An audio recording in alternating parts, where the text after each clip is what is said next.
रमज़ान की बरकतें इमाम साहब और माशाल्लाह मुबल्लिगीन उलमा बयान करते बचपन से सुन रहे हैं। नफल का सवाब फ़र्ज के बराबर, फ़र्ज का सवाब 70 गुना, रोज़ाना इफ्तार के वक्त 10 लाख बख्शे जाते हैं, रमज़ान की रातों में दुआएं कबूल होती हैं, रमज़ान का जुमा का दिन आ जाए तो हर घड़ी 10 लाख बख्शे जाते हैं। कमाल ही कमाल है ना, अल्लाह ने इतना बड़ा एहसान किया। बस अल्लाह से दुआ करो कि अल्लाह रमज़ान खैर से मिल जाए।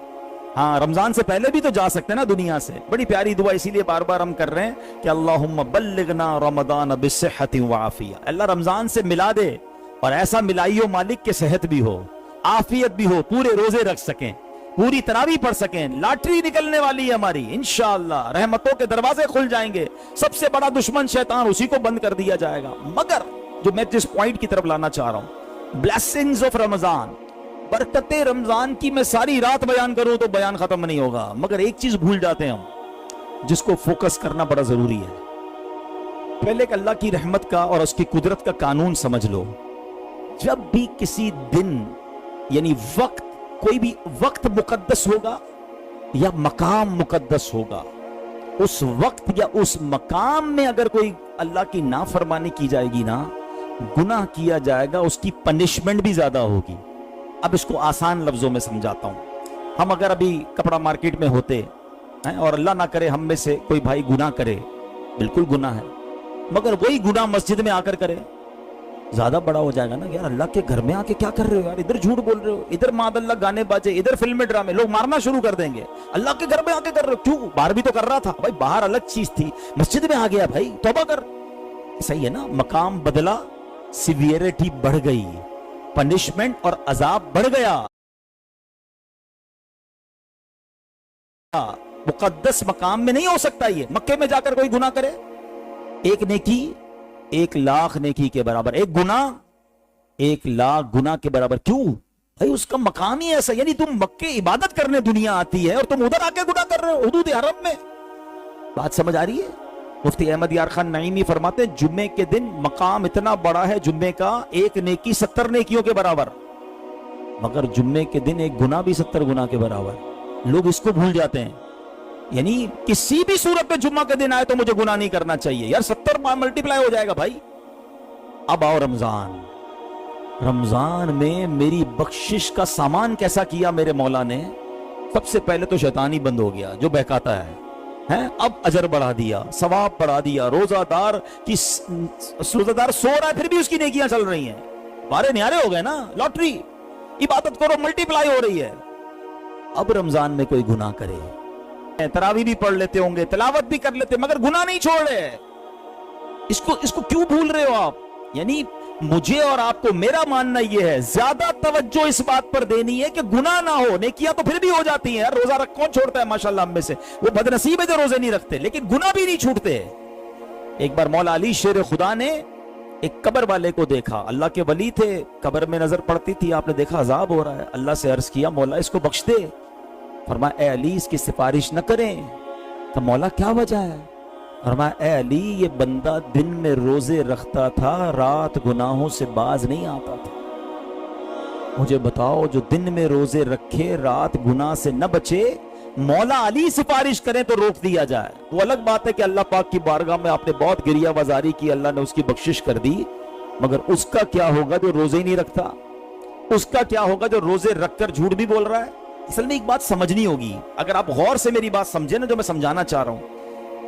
हम सब ने सबसे पहले ये चेक करना होगा कि किन किन गुनाहों में मेरी आदतें हैं जो मुझे बंद करने, मुझे वो सारे दरवाजे बंद करने जहां से मुझसे गुनाह हो जाता है। I have to close all the doors. और उसके लिए गौर थोड़ी देर बैठना पड़ेगा। ऐसा नहीं होगा, ये बटन नहीं है चांद दिखेगा तो झूठ का बटन बंद हो जाएगा, गीबत का बंद हो जाएगा, बदनिगाही का बंद हो जाएगा, हराम का बंद। ये बंद करने पड़ेंगे वरना चलते रहेंगे। लोग ये सवाल भी करते हैं यार गुनाह कैसे हो जाता है, शैतान बंद है। उलमा ने बड़ी प्यारी मिसाल दी, साइकिल चलाई होगी आपने, साइकिल के पैडल मारते रहो फिर छोड़ दो फिर भी साइकिल चलती है। बोला 11 महीने इतने पैडल मारे हैं शैतान ने हमारे ऊपर और हम भी चल रहे हैं उसके साथ कि बाकी महीना हम खुद ही चला लेते हैं। तो भाई बंद कर, ब्रेक। अच्छा पैडल वाली साइकिल को एक बार रोक लो, अब पैडल नहीं मारोगे तो नहीं चलेगी ना, बस यही समझ लो फार्मूला। एक बार रोक लो गुनाह को, ब्रेक लगा दो, अब शैतान नहीं करवा सकेगा। हम ब्रेक ही नहीं लगा रहे, झूठ बोली जा रहे हैं। तो पंजाबी का शेर है ना, चुप रे से तो मोती मिलसन, सब्र करें तो हीरे। ہیں چپ رہو گے تو موتی ملیں گے, صبر کرو گے تو کیا ملیں گے؟ ہیرے. ہم کیا کرتے ہیں؟ چپ رہے سے تا موتی ملسن, صبر کریں تا ہیرے, پاگلا وانگو رولا پاوے نہ موتی نہ ہیرے. پاگلوں کی طرح چیخو گے نہ موتی ملیں گے نہ ہیرے ملیں گے. اچھا مسئلہ پھر بھی حل نہیں ہوگا. میری بیماری ہے وہ اللہ نے چاہنا ہے تو ہی جانی ہے, میں چیختا رہوں, چلاتا رہوں, واویلا کرتا رہوں, ساری دنیا کو بتاتا رہوں, حل نہیں ہونا ہے. صبر کا ثواب چلا گیا. تو اے میرے پیارے اسلامی بھائیوں, ہمیں حلم صبر سے اوپر کی چیز ہے. اور وہ حلم کیا ہے؟ علماء کہتے ہیں حلم کی تعریف یہ ہے کہ بندہ جب غصہ آئے نا اس کو پی جائے, روکے. ڈیفیکلٹی ہوتی ہے, مجھے اندازہ ہے صبر کا گھونٹ پینا جو نا سب سے مشکل ہے. ہاں لوگ کہتے ہیں یار تم بزدل آدمی ہو, صبر کرتے, بدلہ لو نا. بدلہ لینا تو آسان ہے, اور یہ میں نہیں کہہ رہا, نبی پاک کی حدیث ہے. اللہ کے حبیب علیہ السلام فرماتے ہیں پہلوان وہ نہیں جو غصے کے وقت کسی کو پچھاڑ دے, پہلوان وہ ہے جو غصے کے وقت اپنے آپ پر قابو میں رکھے. مثال دیتا ہوں, آپ کو کوئی گالی دے, ہیں آپ فوراً اس کو گالی کا جواب دے دیں, یہ تو آسان تھا. کمال یہ ہے کوئی برا بھلا بولے اور آپ صبر کریں, یہ زیادہ مشکل ہے. لوگ کہتے ہیں وہ مرد نہیں ہے. مرد وہی ہے جو غصہ پی جائے. اور نبی پاک کا فرمان سن لیا نا. آؤ ایک بزرگ کا واقعہ سنا. حضرت احنف بن قیس تابعی بزرگ ہیں. ایک بار کہیں جا رہے تھے, ایک بندہ آیا پیچھے سے آپ کو گالیاں دینے لگا. گالیاں, وہ ایک بندہ دیکھ رہا ہے, اتنے بڑے بزرگ جا رہے ہیں, پیچھے ایک بندہ گالیاں دے رہا ہے. انہوں نے مڑ کے بھی نہیں دیکھا, چلتے رہے, گالیاں دیتا رہا, چلتے رہے, گالیاں دیتا رہا, چلتے رہے. تھوڑا آگے جا کے وہ بزرگ رک گئے, پیچھے مڑ کے کہتے ہیں بھائی دیکھو اور بھی کچھ کہنا ہے تو کہہ لو, آگے میرا محلہ آ رہا ہے, ادھر میرے چاہنے والے ہیں, ان کے سامنے گالیاں دو گے نا تمہیں تکلیف ہو جائے گی. وہ اتنا شرمندہ ہوا کہ وہ واپس چلا گیا. ایسا جگرا ہوتا تھا اللہ والوں کا. ہمیں کوئی گالی تو دے, ہم کہتے ہیں میں بتاتا ہوں کون ہوں, اس سے زیادہ گالیاں ہم دے رہے ہوتے ہیں. بندہ حیران ہو جائے کہ یہ کیا ہو گیا اس کو. بھائی جان اخلاق کا تو ٹیسٹ ہی جب ہوگا نا, جب آپ کے مزاج کے خلاف کوئی بات کرے اور آپ اس کو پراپر اچھا ریپلائی دیں. آج کل ایک جملہ بڑا مشہور ہے نا, ہم شریف کے ساتھ شریف ہیں, بدماش کے ساتھ بدماش. بھائی یہ کون سا بٹن لگا ہوا ہے آپ کے اندر کہ بدماش سامنے آتا ہے آپ بھی بدماش بن جاتے ہیں؟ نہیں, شریف وہ ہوتا ہے جو شریف کے ساتھ بھی شریف ہے, بدماش کے ساتھ بھی شریف ہے. جب بھی تو شرافت آگے بڑھے گی نا. ہم اچھا نعتیں سب کو یاد ہوں گی.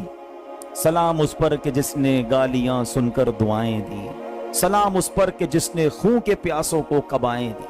مگر کبھی ہم نے گالیاں سن کر دعائیں دی؟ ہم تو مطلب بدلہ لینے نکل پڑتے ہیں. نہیں, بلکہ ایسے ایسے لوگ ہیں معاف کرنا تو دور کی بات, وہ انتظار میں بیٹھے ہیں بس یار اس کے بچے کی شادی آئے پھر اس کے ساتھ ایسا کروں گا, اس کو بدلہ لوں گا, اس کا کوئی, ہماری میمنی میں کہتے ہیں ٹانا ہے, اس کا کوئی ایونٹ آ جائے بس پھر اس کا ایونٹ خراب کروں گا, جا کے اس کو ذلیل کروں گا سب کے سامنے. انتظار کر کے بیٹھے بدلے کا.